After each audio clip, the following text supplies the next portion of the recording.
What's up, guys? It's Gardy B with the Jenkins Jonez show. As always, I'm here with my good internet buddies, Dragonfly Jones, a.k.a. Tyler. What's up, guys? LeJethro Jenkins, a.k.a. John. What's up, bubbas? And if you fuck with us, you want to see more of our content, please jump on YouTube and subscribe to our channel. We're excited to welcome on our special guest, Mr. Handsome himself, Reggie October, Mike Mulloy. What's the new at? It's at Handsome Adult now. Handsome Adult, yes. I got that. it back after a 7-month suspension for threatening an Irish politician. We need some context. Speak on that, please. Well, hold on. It's Mike Mulloy, one of our favorite comedians from twitter.com/therealworld. And you're going on tour and you're filming something for Comedy Central. What else are you on to talk about? Yeah, so March 1st, I'm going to be filming something for Comedy Central here in Los Angeles. Pretty excited about that. It's just like a 5 to 7 minute set that'll be on there. So that's pretty exciting. I'm also recording an album at the end of March. So that'll be fun. I'm doing that down in Austin, Texas at Cap City Comedy. And then next week I'm going to be in St. Louis at Helium Comedy Club. So first time doing comedy in St. Louis. Hope the people show out and don't make me look like a fool. John, give Mike advice about being in St. Louis. You got people you know out there? What's that? You got anybody you know out there? No, I'm going to be solo dolo by myself, wandering the streets of St. Louis. I'm hoping Murphy Lee comes. That's about it. I just got prayers for you, my boy. That's all I got for you, man. Good luck. Nah, you'll be cool, G. You'll be cool, G. I don't need a chaperone. No. I sent you. Have you checked in? I'll send you some food, recommendations. So you good. Yeah. You'll be fine. I think Helium is that Tower Grove or something? I think it said it's like Chandler is technically where it is. Clayton. Clayton. Oh wow, yeah, you gonna be good. I'm good. I'm fine there. All right. Bubba. Hey, walk with your money out and everything, G. Ain't nobody bother. You gonna be cool, bro. You gonna be cool. Don't worry about nothing. I wanted to know. Go ahead. I was just gonna ask him what he said to the Irish politician. Okay, yeah, because we learned from last episode, you can say whatever you want on this podcast, and as long as they don't social it out, you're good. So we'll talk about that later. This woman was this politician in Ireland was proposing that they install these benches in the parks that had a space in the middle of them. Obviously, it's like an anti-homeless architecture sort of thing. But her reasoning was that it was for people in wheelchairs to back into. And I asked her if she was really proposing a place for when people in wheelchairs need to sit down. And I followed it up by asking, I just want to know if you're an idiot or fucking cruel, so I know how to approach this. And I got popped for that. And Twitter, that's mild as hell, bro. And it was a valid ass question. It was some bullshit she was on.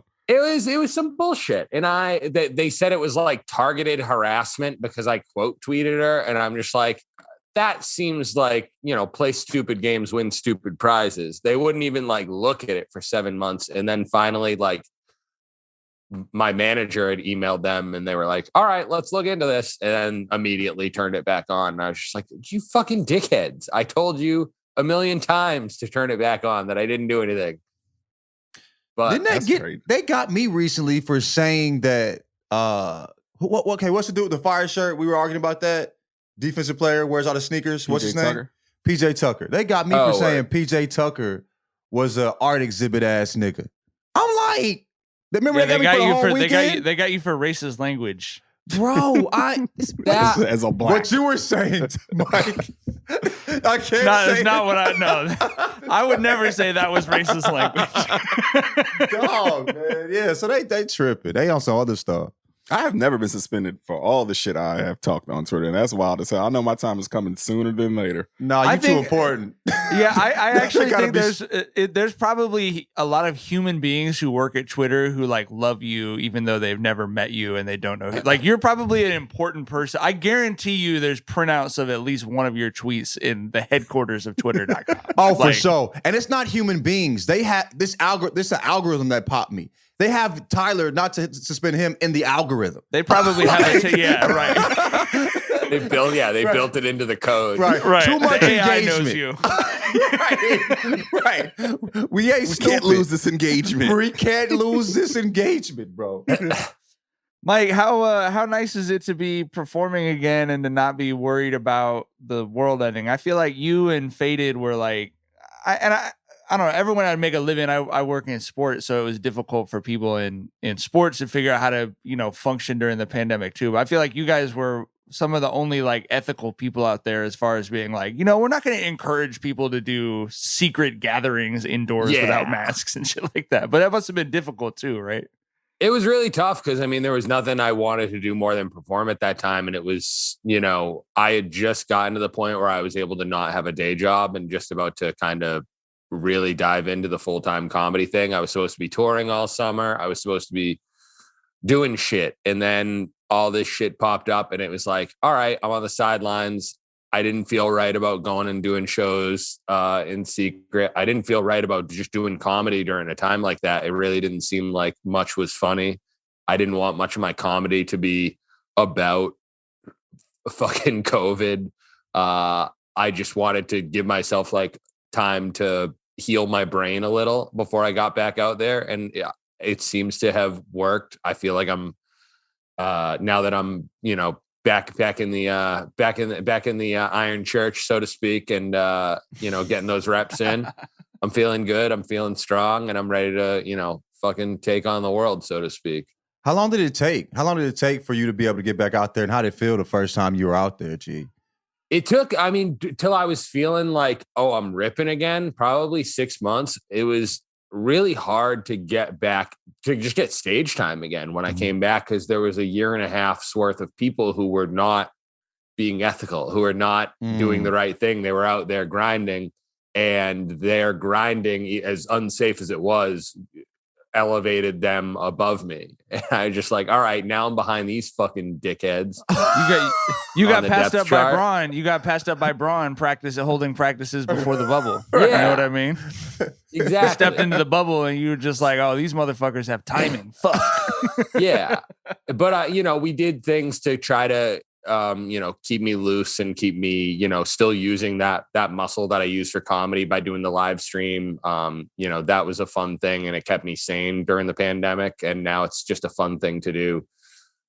Just having a get. Yeah, I'm not sure if any of you guys check it out, but it's our cocktail making show where I just have a guest on and I get them shit faced on nice cocktails, and then I put them in an Uber home. It's a nice time.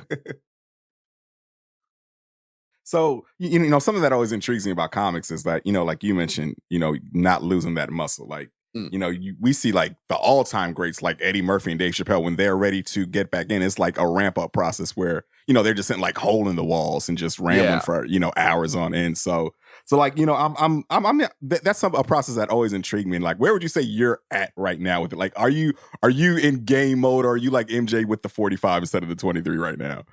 I think, if I had to compare it to something, I'd probably be like Iverson's rookie year, maybe, is where I feel like right now. Like, I'm not considered a fucking all-star yet, but I think I'm fucking knocking on that door. I think I have a resume that is as good as most, and I think it's worth noting. I feel like I'm playing really well right now. I feel like my writing's as good as it's been. I feel like my performing's as good as it's been. I just feel like, I kind of feel like I'm in the Matrix some of those times where I'm just like, oh, I'm just moving in a way that like I'm unconscious right now. That's my favorite analogy for when things are going well. I love it because it's so that's fucking perfect. Who's a more annoying fan base, Lakers fans or Celtics fans? Oh, Lakers fans, 100%. Why is that? Celtics fans are just stupid. Like they were born into this lifestyle. Most Lakers fans chose this because 90% of them don't live in the fucking greater Los Angeles area. And most of them are little nerds. Especially now that you guys got Russ stands on board. Oh God, what an annoying fucking group of people. The uniting of Bron stands, Russ stands, and Lakers psychos who people don't understand how psychotic Lakers fans are. And I'm one of them, but like we really believe, like I believe, like I know in my head what the Jason Tatum Lakers jersey will look like. Like we really believe all those fucking photoshops. Like, yeah. Oh yeah, it's absolutely like, and you know what? Y'all deserve each other. All three of those groups deserve the fucking misery you get. I called. Go ahead. You say what? I was gonna say the fact that like Lakers fans or Kobe stands were like mad at LeBron for being there, like he doesn't have have to go play basketball for their team of all teams. Like, oh, I'm mad at you for not being Kobe Bryant. Okay. It's a perfectly, you mad at the other 7 billion people on the planet who aren't Kobe Bryant too? Or are you just mad at the best player in basketball for not being the fourth best player in basketball? Is that what you're mad about? That seems insane. I hit my homie up who's a Lakers fan. I'm like, yo, what is going on right now? He said, John, this is being a Lakers fan. Like, drama is being a Lakers fan. This is the norm, G. He was like, this is always going on. So, yeah. My friend JJ and I, who's the other biggest Lakers fan I know, we were in London covering the Olympics when the Dwight Howard, Steve Nash shit happened. And it happened at the trade deadline, or, you know, it happened whatever time it was, free agency deadline in London. It was like 2:00 in the morning. And we woke everyone in the house up. We woke up like 8 other people being like, Lakers, bitch. Like, we're about to be fucking crazy this year. Steve Nash lobs to Dwight Howard. Like, shut the fuck up. Steve Nash played 4 games. I'm just here so I don't get fined. He originated that. He blew out his back carrying his roll-on luggage through an airport. and then when reporters asked him, like, are you in playing shape? Or are you just here for the money? He's like, no, I am here stealing money, basically. I love that. To be honest, I'm here because of the money. I love that. I love that. Hey, well, who had the idea behind the drunk spelling bee, G? That was my co-host Danny who had that. So, like I said, we do our live stream, and one day we were just shit-faced and trying to spell something, and I'm an awful speller. I can't spell restaurant. I used to have to Google good food places. Good food. Just because, like, whatever I type was so fucking not close to restaurant. Reste ou rant. That's what I think about when I'm They'd be spelling. like, you're looking for good restraints? Like, okay, you fucking sicko.